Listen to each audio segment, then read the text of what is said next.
Welcome to the Deep Dive, your express route to understanding the stories behind the headlines. Today, we're taking a closer look at a company that might not be on everyone's radar just yet. Azad Engineering Ltd. Right. And it's important because this isn't, just another engineering firm. Exactly. We're talking about a precision powerhouse. They operate right at the cutting edge of aerospace, defense, and energy, really critical sectors. So our mission for this deep dive is pretty clear. We're going to sift through some recent analyses, recent reports. There's a detailed one from ICICI Securities we looked at. And we want to pull out the most important insights for you, show you what really makes Azad Engineering, significant right now, their finances, their plans for expansion, all that good stuff. Yeah. But keeping it focused. And we'll layer that financial data, as you said, with the operational side of things, the strategy. It's about painting let's say, a comprehensive picture, not just throwing numbers out. Right. Understanding the why behind their current path. Yeah. And what that means for the market, their competition. Okay, sounds good. Let's unpack this then and discover what makes Azad Engineering such a compelling story right now. So, first things first. Who exactly is Azad Engineering? What makes them stand out? Well, they define themselves as a Tier 1 supplier of mission-critical, high-complexity components. Okay, Tier 1 supplier. And mission critical is key there, right? Absolutely. Yeah. The insight for you, the listener, is they're not just, mass-producing parts.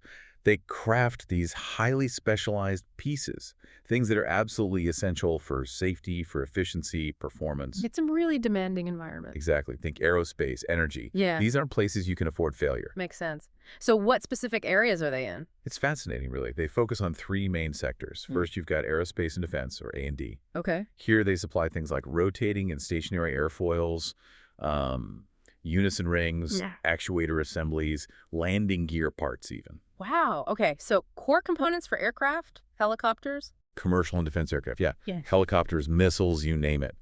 Then in the energy sector, it's different, but just as critical. Like what? Think gas turbine blades, steam turbine blades, even nuclear ones, hot gas path components, compressor blades. Basically the guts of power generation systems. The real heart of the turbines. That's a good way to put it. And finally, there's oil and gas, O&G. They provide things like drill bits, bonnet frames, subsea compressor assemblies, vital stuff for getting energy out of the ground. So across the board, really high precision, high stakes components. Precisely. And that requires incredible reliability. And I guess that reliability builds trust. I saw something about sticky OEM contracts. You did. That's a huge point. Yeah. We're talking original equipment manufacturer contracts where the average relationship is over 10 years long. 10 years. Yeah. So it's not just about winning a bid. It's about becoming this indispensable long-term partner. And the client list reflects that, doesn't it? I saw GE Vernova, Mitsubishi Heavy Industries. MHI, yeah. Honeywell Aerospace, Rolls-Royce, Baker Hughes. Big global names. And domestic ones, too. BAGL, DRDO. That's right. BAGL, DRDO, Siemens Energy. It's a really solid list. It speaks volumes about their credibility. Okay, so they have the clients, the long contracts. What's giving them the edge to win and keep these deals? Well, this is interesting. It comes down to a significant competitive advantage. Cost effectiveness. How effective are we talking? Management is pretty explicit about it. They state their products are, get this, 20-25% competitive than China. Wow. And 30-35% competitive than the EU.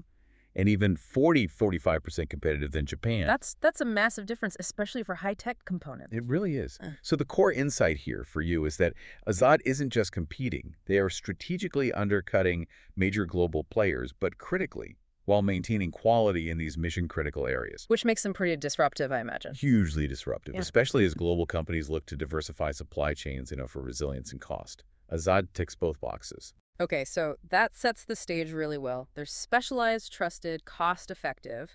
Let's talk performance then. How are the numbers looking? I heard Q1 FY26 was strong. It was, yeah. Very strong.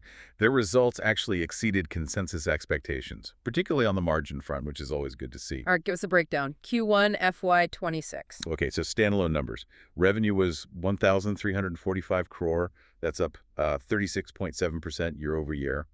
And 8% from the previous quarter. Solid growth. I think ICICI Securities had it slightly higher. They did, yeah. Around 1.37 billion, which is about 39% year-over-year growth. Pretty close.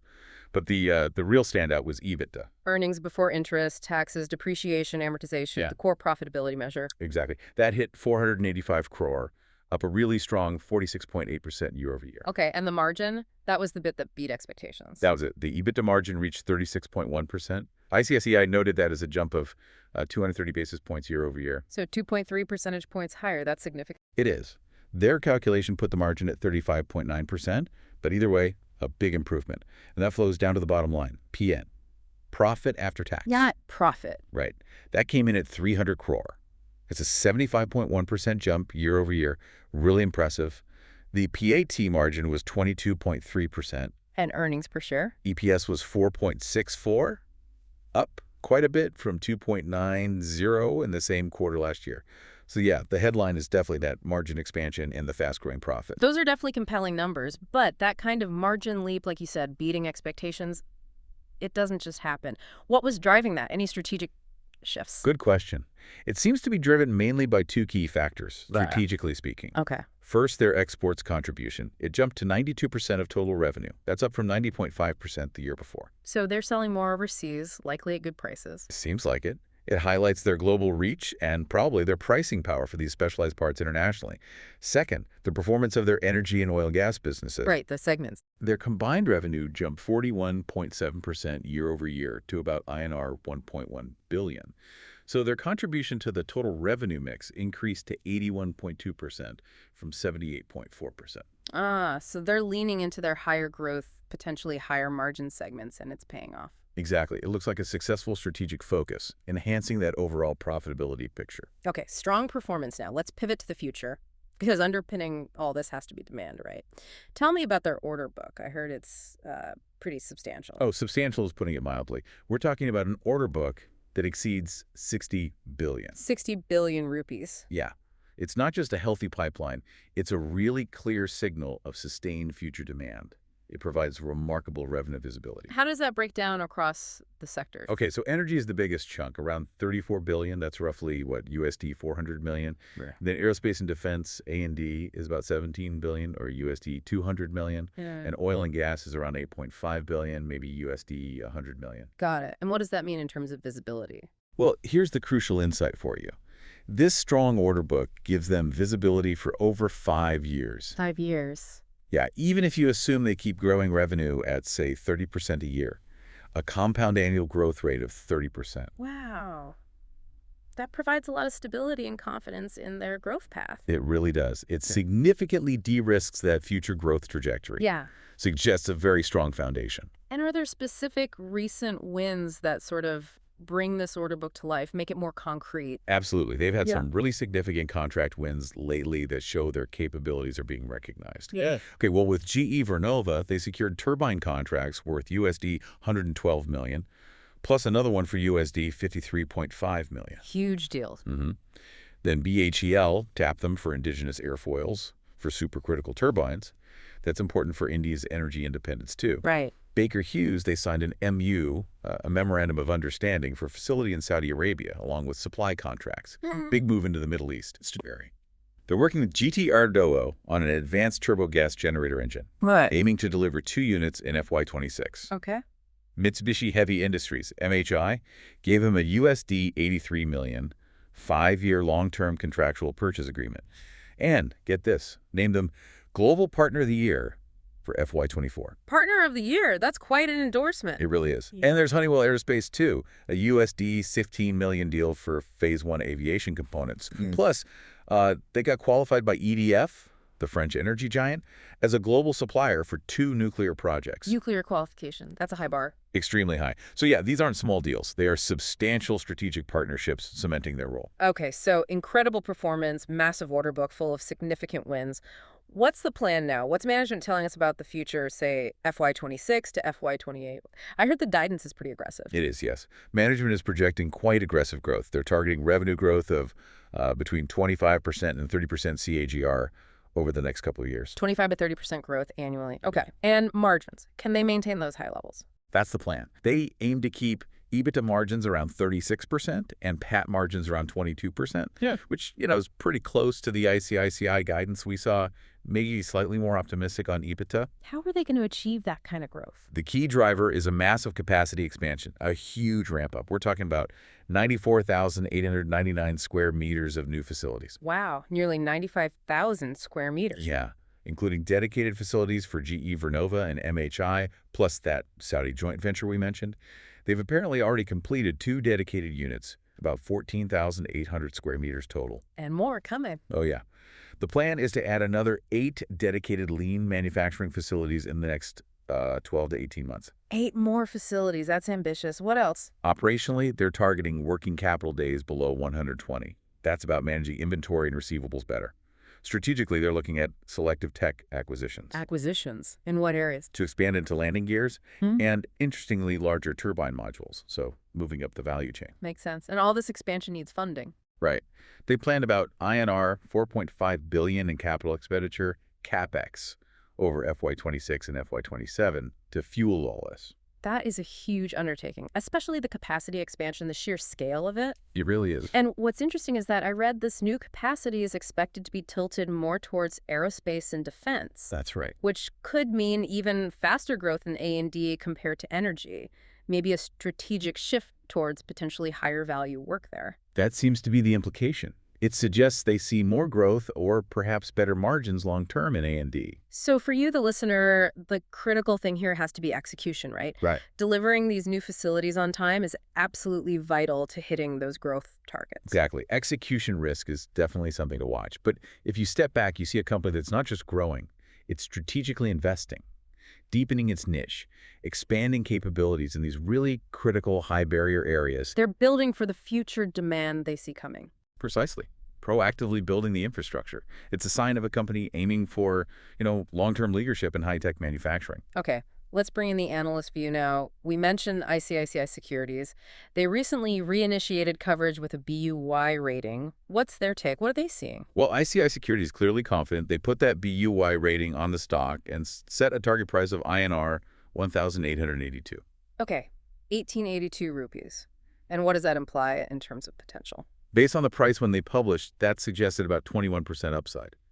Their confidence comes from a few things we've discussed. Yeah.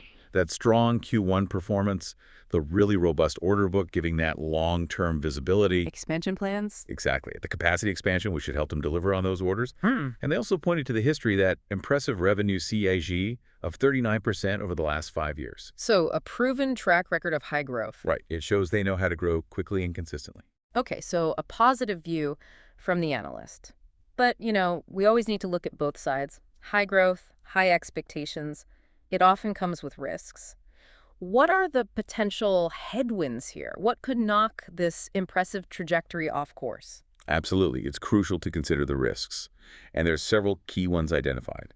First off, and perhaps most obvious, is the high valuation. Ah, the price of the stock itself. Yeah. It trades at a price-to-earnings ratio, a PE, of around 94 times its trailing 12 months earnings. That's high. 94 times earning. Mm-hmm. And even ICICI's target price, that 1882 rupees, is based on 50 times their estimated earnings for FY28. 50 times earnings 3 years out. Right. They justify it by saying it reflects the above-industry growth, but it means the market has already priced in a lot of future success. Any slip-up could cause a big correction. Okay, valuation is a big one. What else? Second, that long working capital cycle. We mentioned they're targeting improvement, but historically it's been characterized by high inventory and high receivables. That ties up a lot of cash. Got it. Cash flow constraint, potentially. Could be. Third, with exports being, 92% of revenue, there's significant FX risk. Fluctuations in currency exchange rates can hit their profits unexpectedly. Always a factor for big exporters. Definitely. Fourth, related to the expansion, is execution risk. Building all those facilities, getting them running efficiently, getting the necessary approvals from OEMs, delays are possible. Right. Hitting those timelines is key. Fifth, there's broader market risk. A sectoral slowdown in energy or aerospace, for whatever reason, would naturally mean lower demand and slower growth for Azad. Makes sense. External factors. And finally, while management seems confident their cost advantage protects them, you can't ignore potential tariff impacts in global trade. Geopolitics can always throw a wrench in the works. Okay, so it's quite a list. High valuation, working capital, FX, execution risk. sector slowdowns, tariffs. It is. It paints that dual perspective. Huge potential, but matched with significant risks that need careful management and monitoring. So, wrapping things up, we have this picture of Azad Engineering as a really pivotal player. Precision engineering for critical global sectors. Strong growth, huge ambitions, backed by that massive order book and analyst confidence. But, as we just discussed, that potential is balanced against some very real risks. High valuation, execution challenges, market factors. It's a dynamic situation. It really is. Understanding that balance, that tension between the high potential and the inherent risks is absolutely vital, isn't it? Especially in these capital-intensive, high-tech industries. Couldn't agree more. It's about appreciating the strategy, the ambition, but also the hurdles they face on that journey towards potentially market dominance.